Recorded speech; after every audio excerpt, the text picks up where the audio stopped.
Welcome everyone to the 105th EOcafe. Today we're going to be discussing Destination Earth, what's happened so far, what's in store for the coming years. And before I hand over to Emmanuel Pajot, Secretary General of Earth, who will be a moderator for today, I'm just going to give you a kind reminder of the rules. So please put your name and organization in the title so we know who's connected. Kindly mute yourself. Feel free to leave your camera on. It's nice to see who's actually connected. We'll ask you to put your questions in the chat, and then we'll come back to them towards the end of the conversation. And at that point, we'll ask you to come in and ask them, unmute yourself and ask them yourself.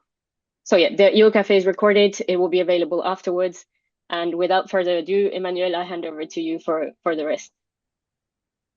Thank you really much, Tanya. It's a good afternoon to all of you. Welcome to this EOcafe.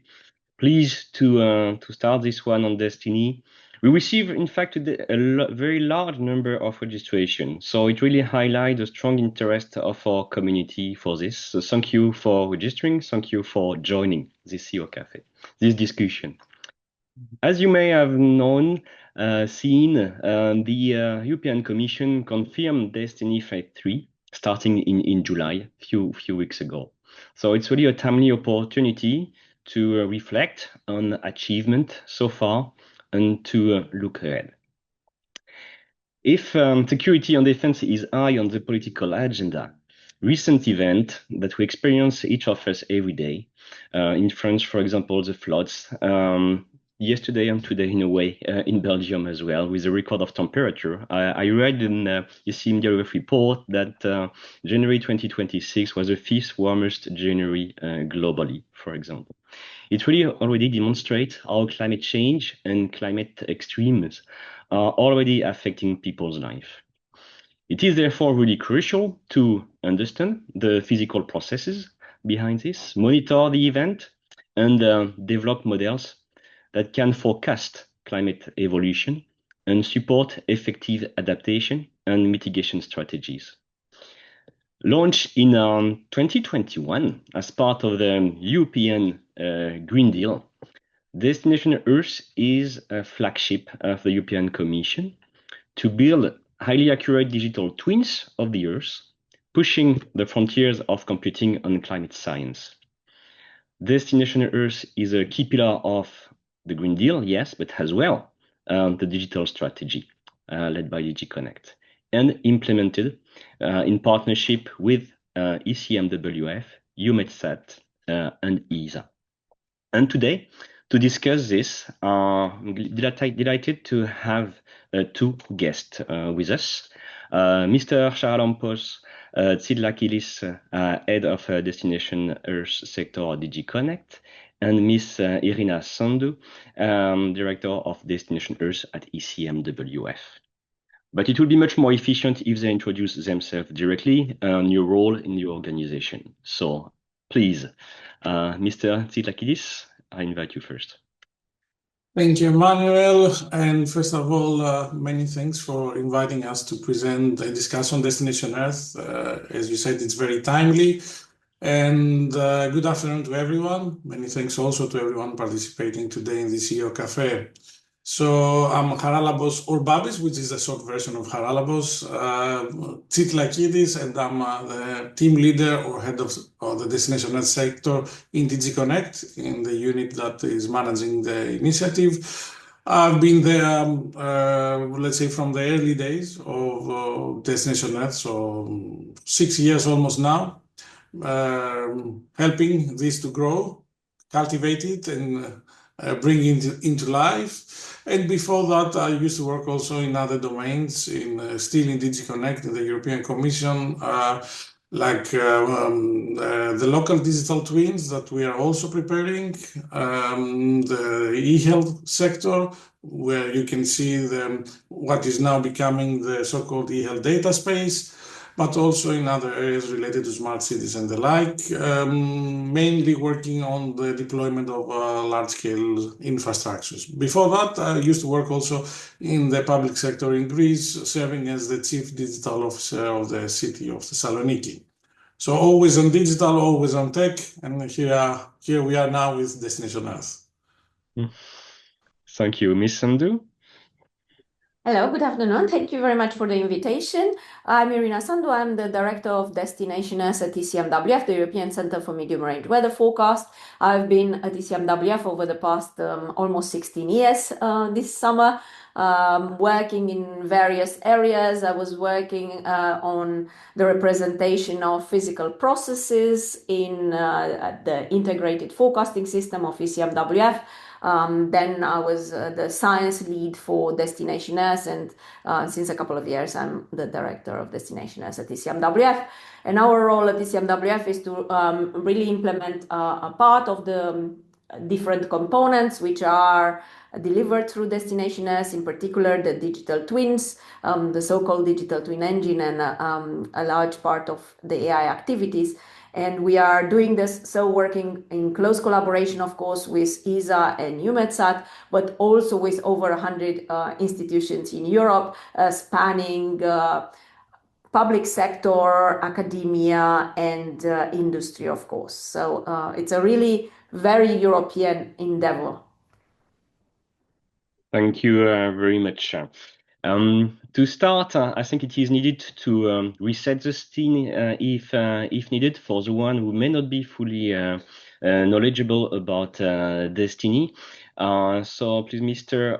Tsilakidis, could you please remind us the initial objective of DestinE, the purpose, the core component, and the vision of the European Commission?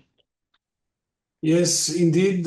And let me start from what you said also in the beginning. So the even more frequent and intense extreme weather events that they serve as a stark reminder that we need to step up our effort in being able to better anticipate, respond, and adapt to climate change. So if I go back to the beginning of Destination Earth, the vision was that we wanted to create something that is really big, that goes beyond what exists. So back then, what existed back then.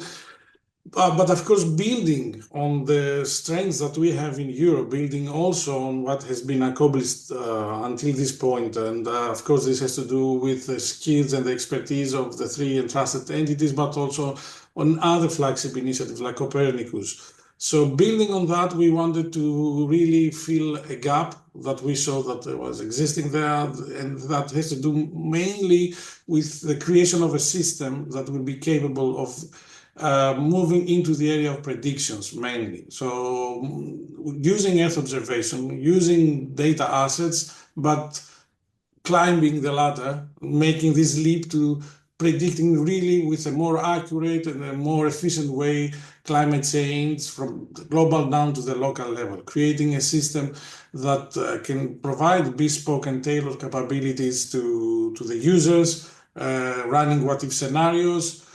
And the reason that we started back then was that we also understood that now we have two of the main ingredients, if you like, that were missing before. And that was supercomputing power.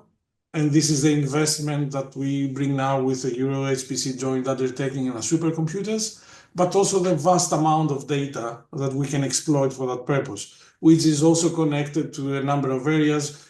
And we can discuss afterwards for the data spaces and so on and so forth. So in a sense, we believe that there is the vision. We need really to, as I said, to step up the effort, create something unique there, continue from where the previous effort was. And since now we have the capabilities in place, let's do it. So this is how we started Destination Earth. As I said, it was even around the era of the COVID outbreak where we started really working together. And for that, of course, we partnered with the best. So our three implementing entities, ESA, ECMWF, and EUMETSAT. For people that assume they are familiar to the Copernicus setup, it's a similar also connection. So we are using indirect management, and we are entrusting the implementation of Destination Earth to the three institutions to implement on behalf of the Union. So we started, and I think it's important to mention that Destination Earth, it's not a kind of Horizon Europe or even before that Horizon 2020 project that, it's mainly on research and innovation. Destination Earth was designed from day one to be, again, a large-scale deployment initiative.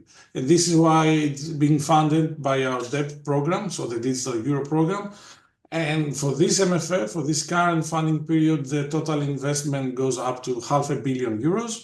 But of course, since Destination Earth is rooted in science and it has really advanced science in its heart, we also have investments coming from Horizon Europe to support this part. So we have also projects running there, but the whole thing, the core activities are funded by DEP because, again, it's an initiative that is for deployment and production status. And this is what we do.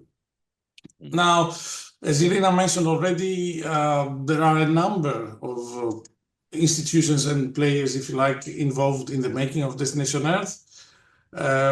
We have 27 countries, we have more than 115 organizations working on Destination Earth, and we have, of course, a number of actors from the private sector, small and medium enterprises, but also other companies. So it's, again, a holistic effort with all the right players being part of it.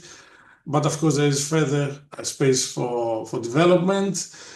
And the way we are actually implementing Destination Earth is that we go in phases. So now we are in phase 2 of Destination Earth. We actually launched the first version of the system back in June 2024. Now this is phase 2, which is supposed to end in June this year. And then comes phase 3. Which will run until June 2028, for 2 more years, bridging, if you like, the two MFFs, so the 2 funding periods, so that we don't leave a gap between the two. I think what is important also to say for the participants is that each one of the entities plays a significant role in the making of Destination Earth. So ECMWF, as Irina was saying, that is responsible for the digital twin engine. So this sophisticated workflow manager, but not only, Irina can talk about it, of course, afterwards, that is managing the 2 first big twins that we have already put in motion. And so it's the twin on the weather-induced extreme events and the second twin on the climate change adaptation, both of them very powerful. Then ESA is responsible for the core service platform of Destination Earth, and the platform serves as the entry point for the users. So this is where users meet Destination Earth on the platform. And there it's not only the place where you land and you authenticate yourself and you start playing with Destination Earth, but it's also a place where you can find a number of tools, applications, and services. You can find a collaborative environment. You can get processing and storage capabilities. And of course, you can also get in contact with ESA and the partners there if you would like to become a service provider in Destination Earth. So to onboard your services on Destination Earth by making use of the available capabilities and assets of Destination Earth, which is, I think, an interesting point that we can take and we can elaborate further during the discussions, how you can become a DestinE service provider. So, and then we have EUMETSAT, which is the entity managing, let's say, the data layer of Destination Earth by building the data lake of Destination Earth, which is also a significant infrastructure deployed across many locations in Europe. So it's a distributed and federated data lake. And the reason that we are deploying it this way is not only to be able to federate easy with any data provider, is also because we have the need to move the processing near the data. Because, for example, the output of a prediction that is coming from the climate digital twin is in the order of petabytes.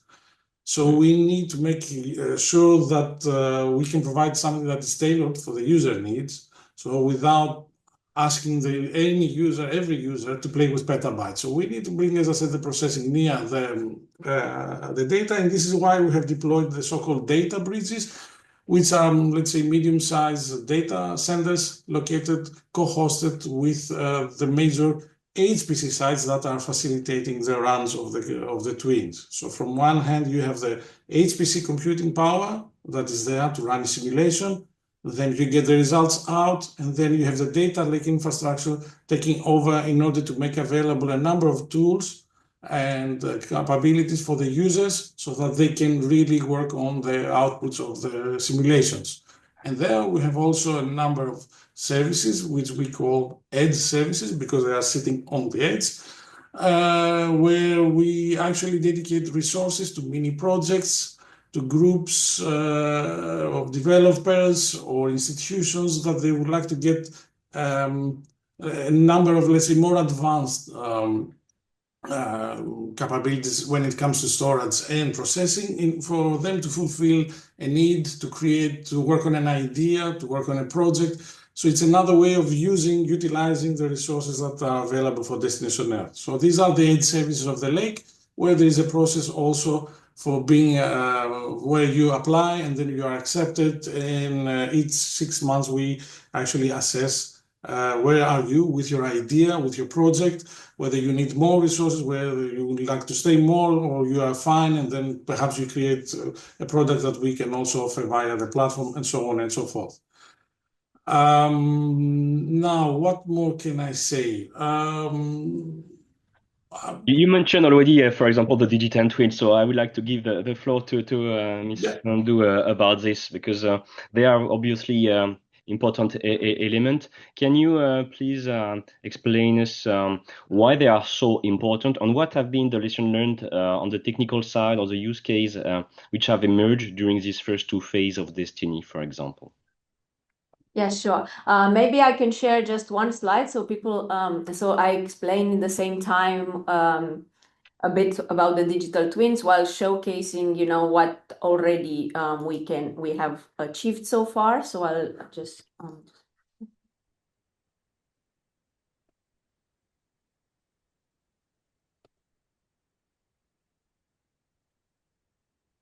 Yes, we can see your screen. Yeah, but I think this doesn't work. I didn't. Why it was not showing them? Otherwise, I'll just do it without. Yeah. This should work now, and I'll just put this in full screen.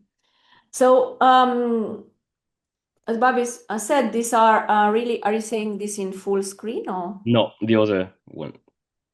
Just switch. Yeah. The display. Yes.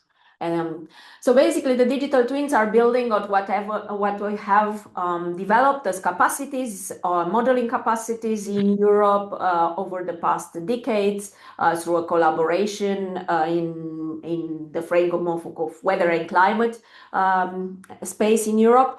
And they really aim to complement our current capabilities through a more tailored simulation capability, a so-called bespoke simulation capability. That's the principle of a digital twin, that it's a system which you can perform tailored simulations like what-if scenarios to answer different questions and also to produce information which complements existing sources to respond to questions related to climate change and extreme event. This is an example of a simulation that we have actually run on the EuroHPC systems. This was run on LUMI. This is one of the first climate change digital twin simulations. And you can see already here, this looks a bit satellite observations already because we are running these simulations at scales at which the simulations can capture extreme events and climate change and their impacts at local scales. So how do the digital twins differ from existing systems is really in this flexibility of the simulation framework that we can investigate certain questions. And there are 2 digital twins, but the idea is to combine this towards a digital twin of the Earth system and join them. So for now, we developed a digital twin for weather in these extremes and a digital twin for climate change adaptation. And there is already data via the Destination Earth platform that you can already explore.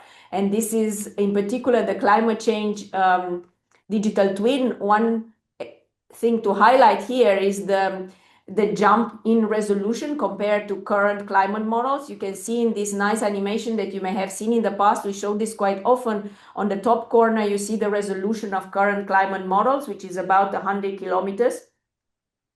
And in the climate digital twin, we go to resolutions of 5-10 kilometers. So you can see much more detail at the scales where these events are happening.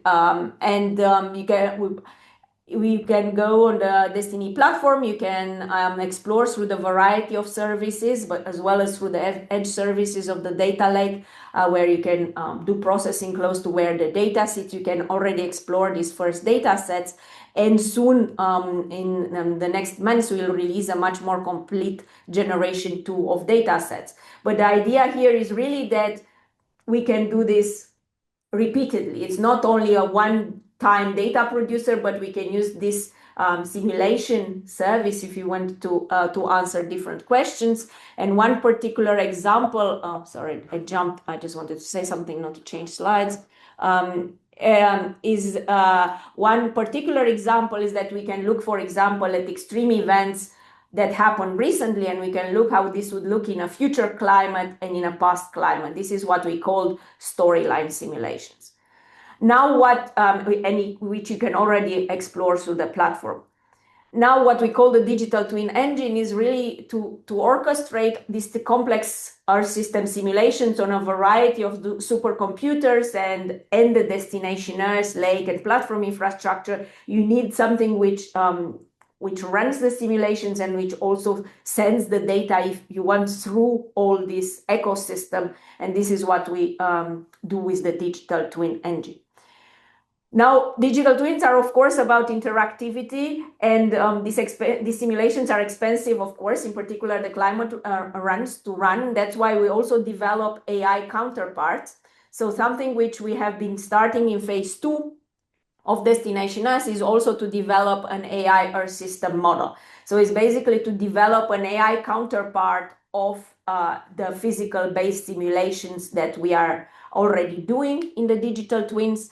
And what we are doing in Destination Earth is complementing efforts that are done already in weather services, and as well as at ECMWF, where we are already doing AI weather forecasts, AI-based weather forecasts already. In Destination Earth, we want to expand this to the other components. We want to simulate the land, the ocean, the sea ice, the waves, the hydrology, and as well towards the impact sectors with AI as well, and to create these AI-based counterparts of the digital twins, if you want. And this will allow users to more easily run themselves simulations and explore different scenarios.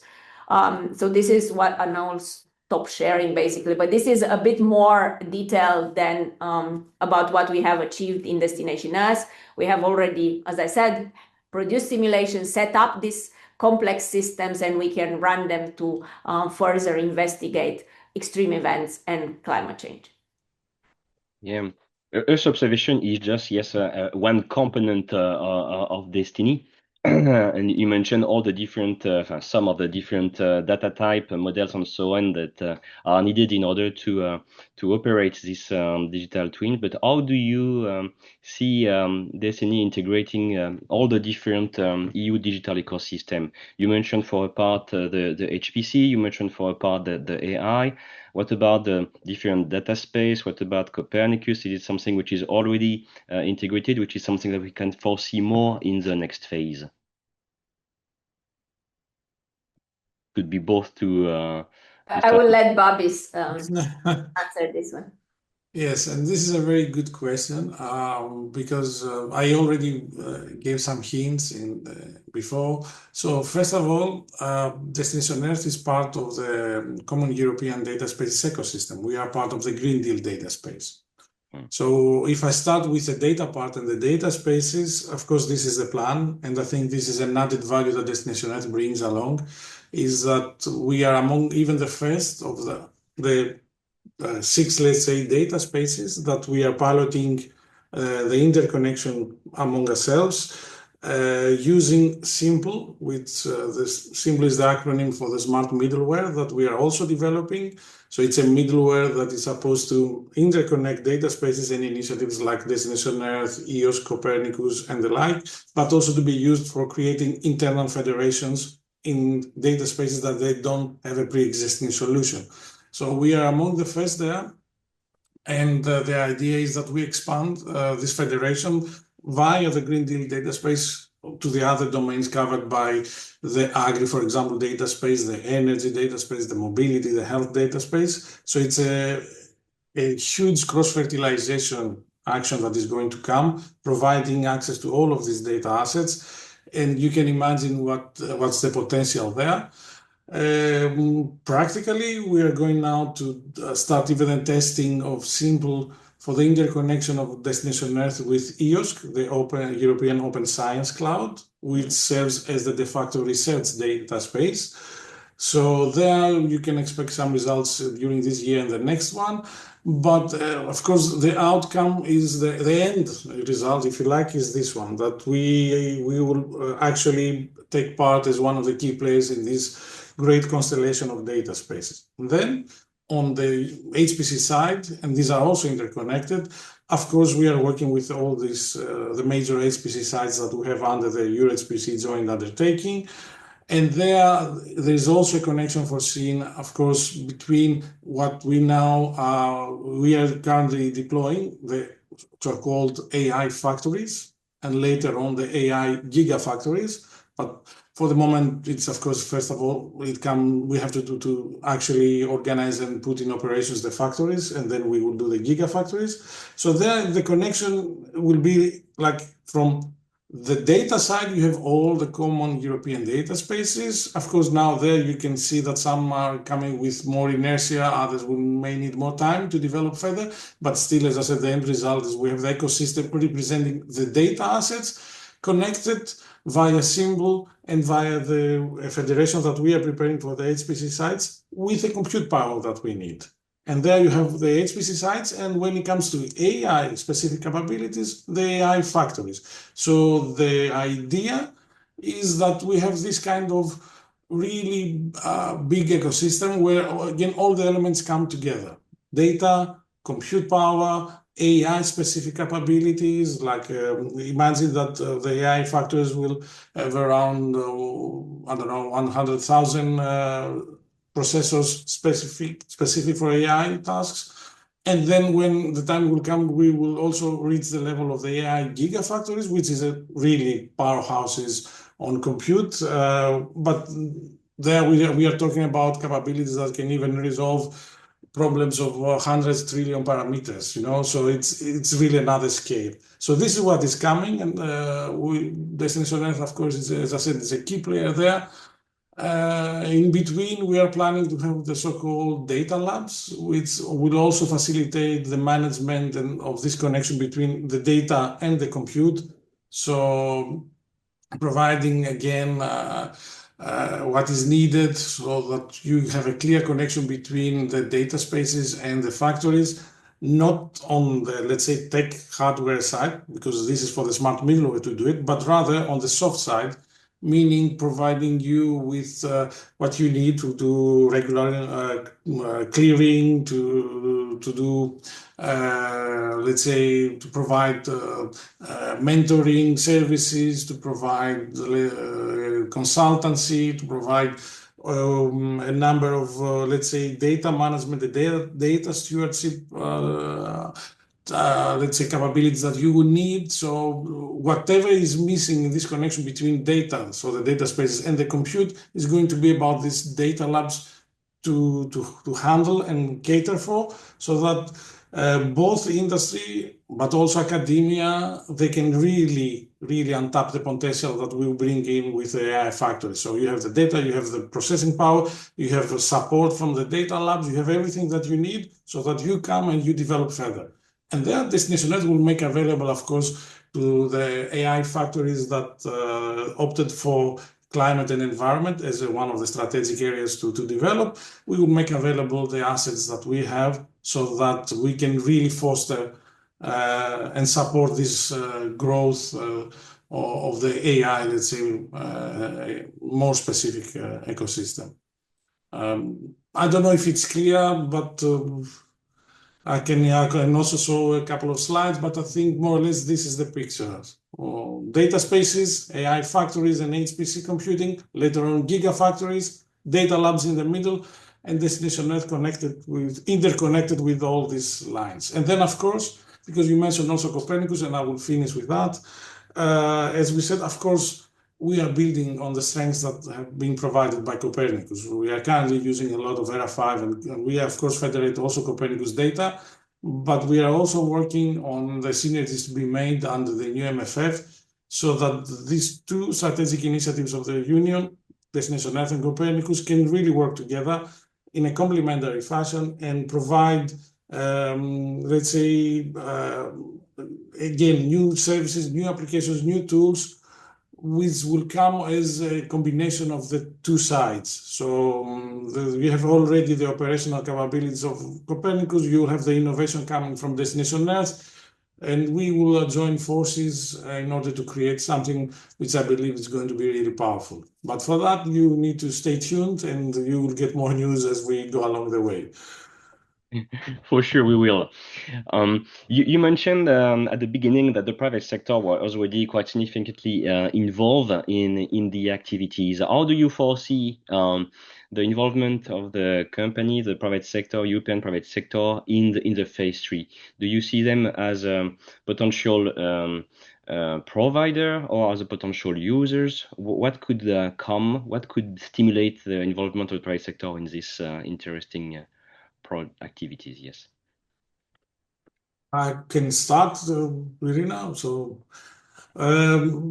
yes, I think they could be both users and providers, let's say, or one of the two, but they can even be both. So they can play with both options.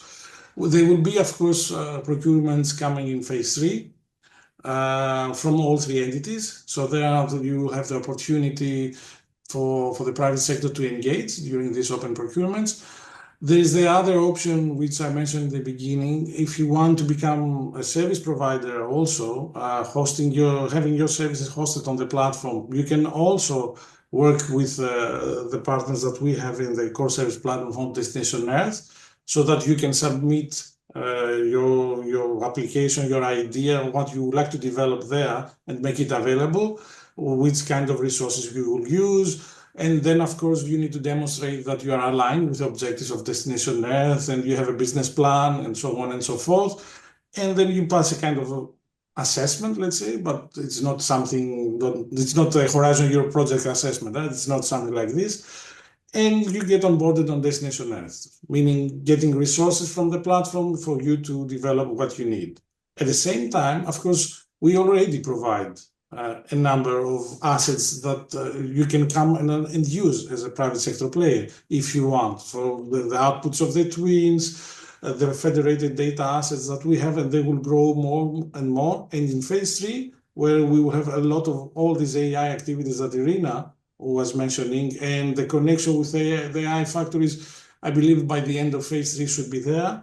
It's a totally different level, because then you are part of the ecosystem, and then you have tailored and specific, as I said, capabilities that are related to AI on top of what we provided, say, at the traditional level. So all that we have now, plus the AI capabilities on the top. And then you can come and also make use of them in order for you to develop further your application, your tool, your service, and make it available afterwards in the market.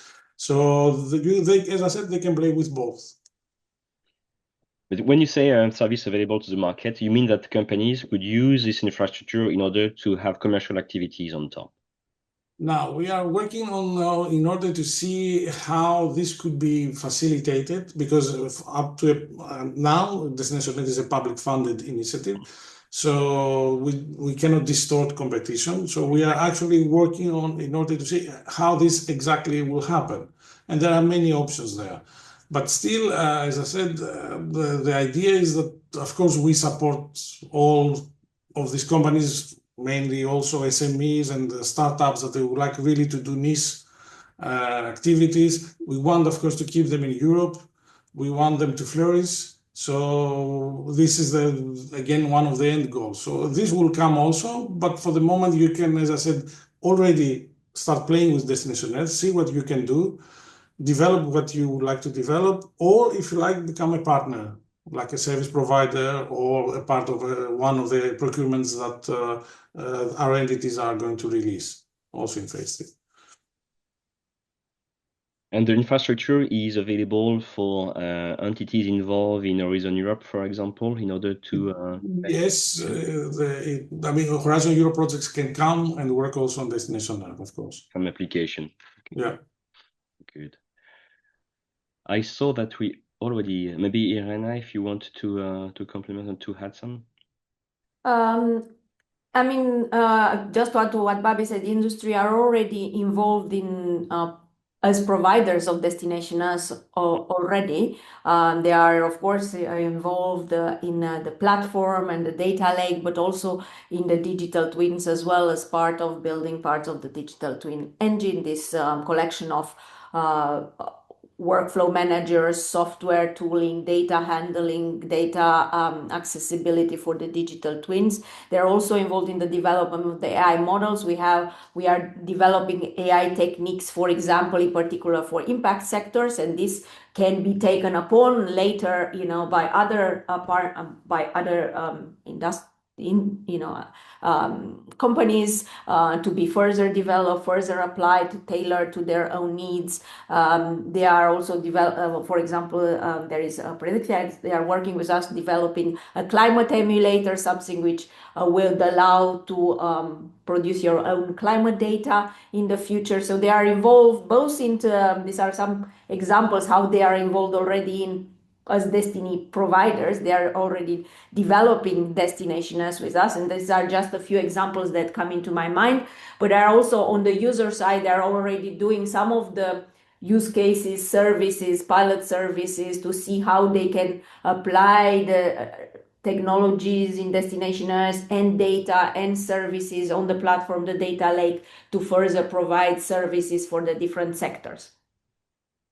And this, of course, is going to continue to grow as Destination Earth enters this operational phase in phase 3. And the idea there is to encourage as much as uptake as possible of the capabilities in Destination Earth to further develop the ecosystem with applications tailored for different sectors. Thank you so much. So I see it's already 20 to 5, and we have a substantial list of questions, I think, in the chat. So let's start with Wolfhard, Hail.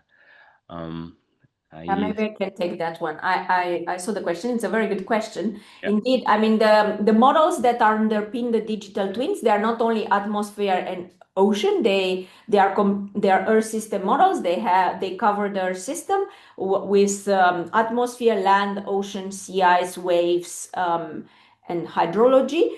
But these Earth system digital twins that we do, the weather-induced extremes and the climate twin, they are also coupled with different impact sector applications, which are, some of them are running already in the workflow of the digital twins, translating Earth system data into tailored information, say for wind energy or for water sector management, or for weather extremes like precipitation extremes, etc. So they are translating this Earth system data into impact sector relevant data. And in phase 2, now in particular with the climate DT, a lot of this data will become available as well. But of course, the digital twin data and digital twins can be coupled at different levels with other digital twins, and these local digital twins, like you mentioned, for agroforest, for urban, they can become coupled in different ways, and we don't want to enter here in the different ways of coupling, but the way we have constructed the digital twins is they are interoperable with these different ecosystems of twins. And indeed, somebody mentioned as well the digital twins built in the digital twin Earth program of ESA and these different components. The idea is to couple in different ways these twins and have an ecosystem which covers the different needs of the different sectors.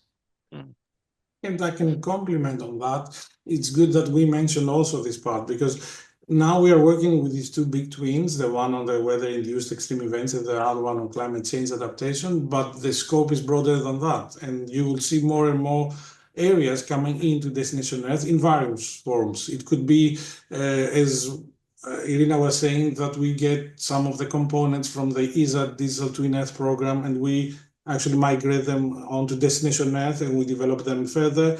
We have other activities that they will come. We will need to consider the union priorities, but they may shift a bit. For example, civil protection could be one of the new areas. So it's not that we constrain ourselves there. You will see more and more, as I said, activities in many areas joining Destination Earth, onboarding on Destination Earth. And I think this is part of what we said about the broader ecosystem and the like.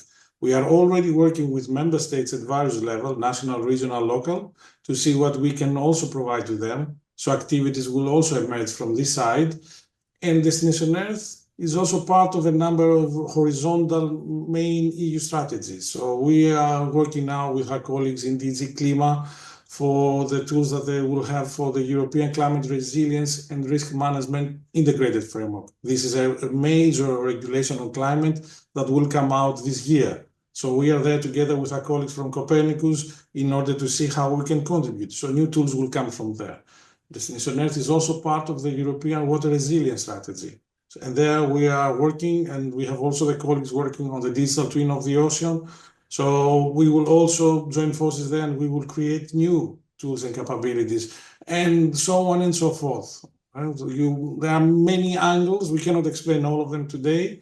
But as I said, the scope is quite broad. And it seems to be broader and broader, so that's great to see this evolution. Then I will give the floor to Emmanuel Mandon. Emmanuel, are you? Yes, good afternoon.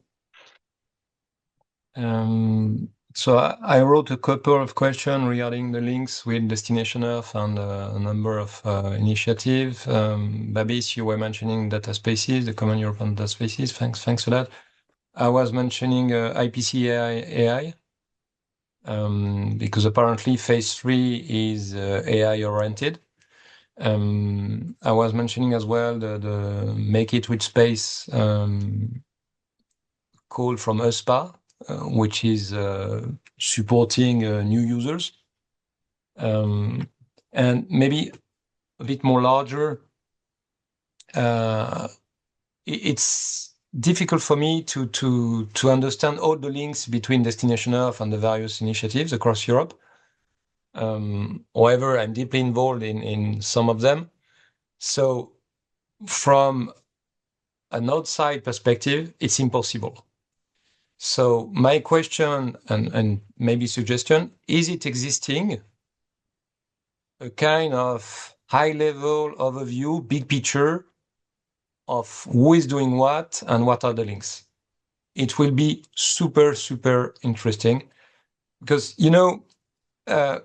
if we'd like to support the use of Earth observation or even space outside the bubble, we need to address the information required by the end user when they want, where they want, at an affordable price through known interfaces. And they don't care if this information is coming from space, and within space, Earth observation, and within Earth observation, Copernicus. They don't care at all. So if it's not easy for them to understand how can they access to that, what's the link between what they are doing and what we're offering, they will not use it, as simple as that. Many thanks, Emmanuel, and this is true. And this is the whole effort to make it as seamless as it can be. Of course, it's not easy, and it's not going to be a piece of cake, but there is a plan that I can reassure you. It's what I explained. I mean, there is a slide that I can use, but again, it's the same thing. We are bringing together all the major elements. the data spaces, the compute power, the AI capabilities. And in this ecosystem, you have everything. You have Destination Earth, you will have Copernicus. So all of us working together in order to really provide to the users what they need, as I said, in as much as we can do it in a seamless manner. Because yes, the user shouldn't care about whether this comes from Destination Earth or Copernicus or the Agri data space or whatever. We should provide them with what they need, and as I said, try to keep them even in Europe and create value for and address societal challenges. This is the plan. Now, as I said, there are different speeds there, which perhaps make it a bit more difficult to grasp it because a symbol is moving with another speed. Some of the data spaces that have, they're in the beginning, others are mature enough. There are, of course, challenges there, but still the plan remains the same. So I think we will see more and more developments really creating, the landscape in the years until the end of this MFF and in the first years in the beginning of the new MFF. I think the next 2 to 3 years would be crucial because we will not stop. We are not investing billions of euros just to abandon the ship and say, okay, it's too difficult, we will not do it. It's a cadre, let's say it's a big picture that we need to fulfill. So, as I said, we believe that all of the ingredients are there. We are trying to bring them all together, and we are open to discuss with all stakeholders, of course, and this is what we've been doing all this time, because it's about almost everything, which, again, it's the big challenge, but I truly believe that we will be there. We will make it. Now, since you mentioned the IPCA on AI, there is no direct link of Destination Earth with that, but Destination Earth is a key, again, action under the Apply AI strategy. So if you go to the climate and environment section of the Apply AI strategy, you will see that the flagship action is going to be delivered by Destination Earth. Is what Irina presented before, the frontier model of the Earth system. So this brings Destination Earth again to this overarching strategy of the Commission and of the Union, which of course has also the IPCA there. What I mean is that there is no direct link, but there are indirect links because we are all under the umbrella of the AI continent plan and the Apply AI strategy. And I think you mentioned also a project managed by USPA. No, I don't think that we have also a direct connection with that, but we will be happy to see what's going on there. As I said, we are open to host projects that they would like to do something with Destination Earth. So it would be a very nice opportunity to engage also on this front. Thank you. I will give the floor to Kostas Toupetzelis, who has a question somehow on the same line of the previous one regarding the editor one. Please, Kostas. Yes, hello. Thank you so much for this nice event. My question is quite simple. We have a dito about the digital twin of the ocean and how you see Destination Earth how it's working with dito. And what is the role of its twin? And to be honest, if it is worth it to develop applications on the ocean using Destination Earth. I can take the policy part, and Irina can take the let's say the more scientific part. So we've been working also with the colleagues managing the digital twin of the ocean, and of course the two editor projects, the editor infra and the editor, if I remember correct, model lab or something like this. The idea was that we come up with common use cases that should be fulfilled by both Destination Earth and the DTO.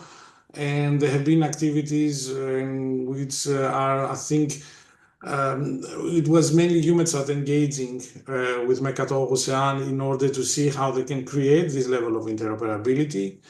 And this stands again as part of the plan. It's also what we have in our depth work program, that we will proceed in phase 3 with more interoperability activities with the editor. Now I understand that the editor is more or less hosted on the Copernicus infrastructure based on the latest developments. I was there in the Digital Ocean Forum, and I had all the discussions with the guys from Mercator. They're also part of our edge services that running on the lake, and we are trying there to accommodate their needs. So what will come from a policy point of view is, as I said, a strengthened collaboration. We are both under the water resilience strategy, and we are supposed also to work together on this front.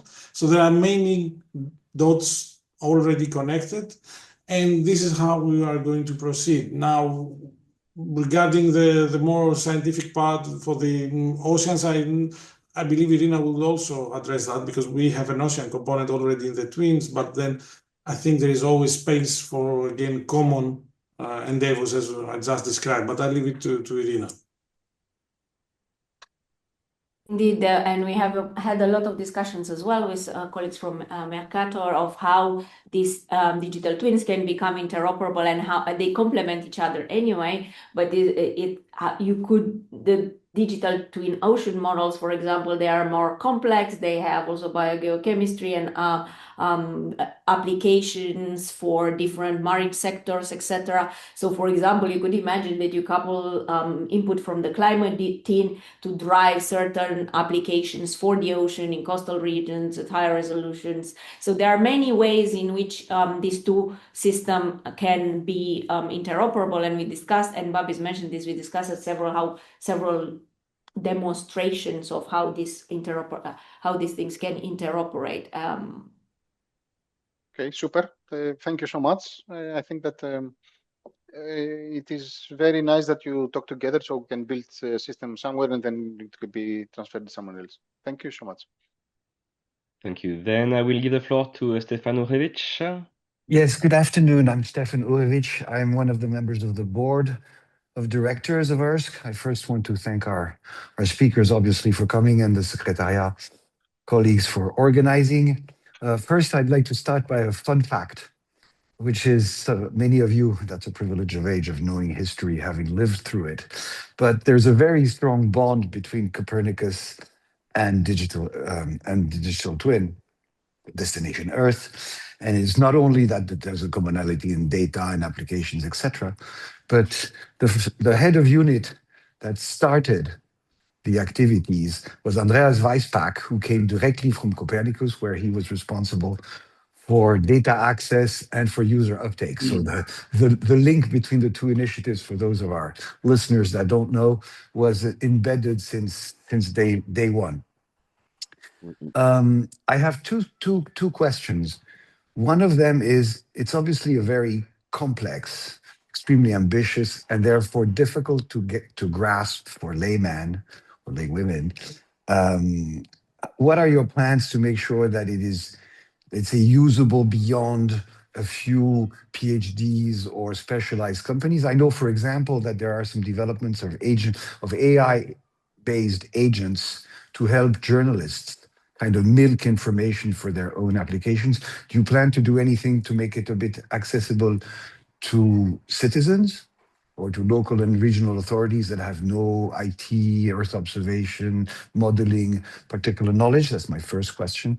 And the second one, we see the digital twins moving laterally to many different application areas, ocean, atmosphere, land, forestry, whatever.